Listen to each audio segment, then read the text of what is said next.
Hello friends, ನಾವಿವತ್ತು simple ಆಗಿರುವಂತಹ ಒಂದು ಘೀ ರೈಸ್ ಹೆಂಗೆ ಮಾಡೋದು ನೋಡೋಣ ಬರ್ರಿ. ಇವಾಗ ಇಲ್ಲಿ ನಾವು 2 ಟೇಬಲ್ ಸ್ಪೂನ್ ಅಷ್ಟು ಎಣ್ಣೆನ ಹಾಕೊಂತಾ ಇದ್ದೀವಿ. ಆಮೇಲೆ 1 ದೊಡ್ಡ ಟೇಬಲ್ ಸ್ಪೂನ್ ಅಷ್ಟು ನಾವು ತುಪ್ಪನ ಹಾಕೊಳ್ಳೋಣ. ಗರಂ ಮಸಾಲ ಅಂದ್ರೆ ಪತ್ತ, ಬೇ ಲೀಫ್, ಚಕ್ಕೆ, ಲವಂಗ, ಕಾಳಿ ಮಿರಿ, 2 ಏಲಕ್ಕಿ, 1 ಸ್ಟಾರ್ ಫೂಲು, ಸ್ವಲ್ಪ ಜೀರಾ, 3 ದೊಡ್ಡ ಸೈಜ್ ಉಳ್ಳಾಗಡ್ಡೆನ ಹಾಕೊಂಡಿದ್ದೀವಿ. ಈ ಸಮಯದಲ್ಲಿ ನಾವು ಸ್ವಲ್ಪ ಜಿಂಜರ್ ಗಾರ್ಲಿಕ್ ಪೇಸ್ಟ್ ಅನ್ನ ಹಾಕೊಳ್ಳೋಣ.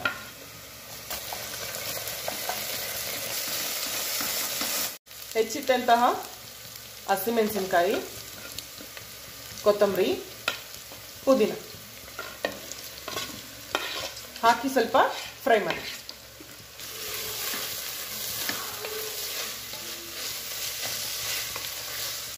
ನಾಲ್ಕು ಬಟ್ಲು ಅಂದ್ರೆ 4 ಕಪ್ಸ್ ಅಷ್ಟು ಅಕ್ಕಿನ ನಾವು ನೆನೆಗಿಟ್ಟಿದ್ದೀವಿ. ಒಂದು 10 to 20 ಮಿನಿಟ್ಸ್ ನೆನೆಗಿಟ್ಟಿದ್ದೀವಿ. ಇವಾಗ ಇದನ್ನ ನಾವು ಕುಕ್ಕರ್ಗೆ ನೀರು ಬಸದು ಹಾಕೊಳ್ಳೋಣ ಅಂತ ಬನ್ನಿ. ಇವಾಗ ಅಕ್ಕಿನ ಹಾಕೋಣ ಅಂತ ಬನ್ನಿ. ಇವಾಗ ಇದನ್ನ ಸ್ವಲ್ಪ ಎಣ್ಣೆನಲ್ಲಿ ಸ್ವಲ್ಪ ಫ್ರೈ ಮಾಡಬೇಕು. ಇದನ್ನ ಅದೇ ಹಂಗೆ ಸ್ವಲ್ಪ ನೋಡಿ, ಈ ತರ ಇವಾಗ ಚೆನ್ನಾಗಿ ಮಿಕ್ಸ್ ಮಾಡಿದ್ದೀವಿ. ಇವಾಗ 4 ಕಪ್ಸ್ ರೈಸಿಗೆ ನಾವು 8 ಕಪ್ಸ್ ನೀರು ಹಾಕಬೇಕು.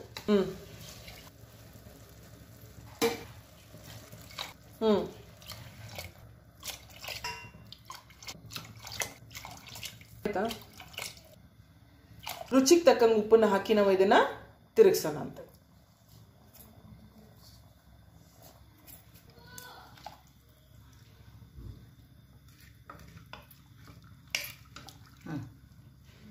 ನೋಡಿ, ಇವಾಗ ಮುಚ್ಚಿ ನಾವು ಇದನ್ನ 2 ವಿಸಿಲ್ ಆಗೋವರೆಗೂ ಇದನ್ನ ಬೇಯಿಸೋಣ ಅಂತೆ. ಕುಕ್ಕರ್ ಆರಿದೆ, ಮುಚ್ಚಳ ತೆಗೆದು ನೋಡೋಣಂತೆ ಬನ್ನಿ.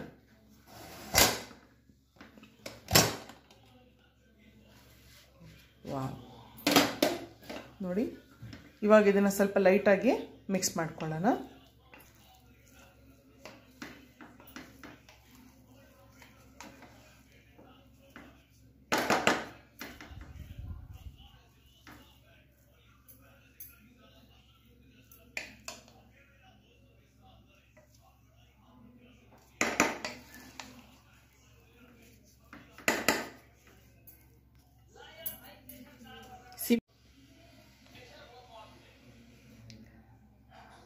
ನೋಡಿದ್ರಲ್ಲ, ಒಂದಕ್ಕೊಂದು ಅಂಟ್ಲಾರ್ದಂಗೆ.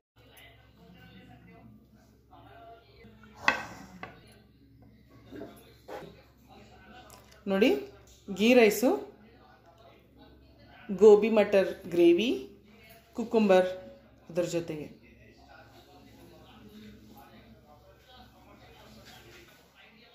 ನೋಡಿದ್ರಲ್ಲ ಫ್ರೆಂಡ್ಸ್, ಘೀ ರೈಸು ಎಷ್ಟು ಬೇಗ ಆಗ್ತದೆ. ನೀವು ಮಾಡ್ರಿ, ತಿನ್ರಿ. ಯಾರು ನಮ್ಮ ಚಾನಲ್ನ ನೀವು ಸಬ್ಸ್ಕ್ರೈಬ್ ಮಾಡ್ಕೊಂಡಿಲ್ಲ ಅವ್ರು ಸಬ್ಸ್ಕ್ರೈಬ್ ಮಾಡ್ಕೊಡ್ರಿ. ಮತ್ತು ನೀವು ನಮ್ಮ ಚಾನಲ್ ಲೈಕ್, ಶೇರ್, ಸಬ್ಸ್ಕ್ರೈಬ್ ಮಾಡ್ಕೊಂಡು ಬೆಲ್ ಐಕಾನ್ ಮಾಡಿರಿ ಪ್ಲೀಸ್.